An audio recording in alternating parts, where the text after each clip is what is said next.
انا على حدود ده كلام مش ممكن يا راجل، من على حدود المنطقه وضربه راس هايله جدا هايله جدا جدا، مش ممكن محدش يتوقع ابدا انها تيجي في المرمى، لكن حارس المرمى خطا قاتل، ولا منه طلع ولا منه رجع، شوف بقى وقف في النص ولا يعني مش ممكن الراجل حارس المرمى خطا يحسب.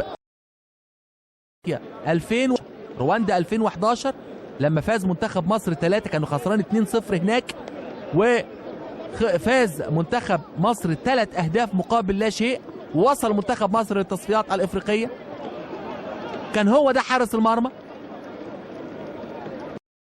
البدايه في اكاديميه تشارلتون الانجليزي، ثم ويست هام الانجليزي، الهامرز، ثم ليستر سيتي، ثم تشيفيلد وينزداي. لعب هنا في مصر على فكره، شفناه في كاس العالم 2009 ومسجل هدف في التصفيات في مرمى غينيا الاستوائيه.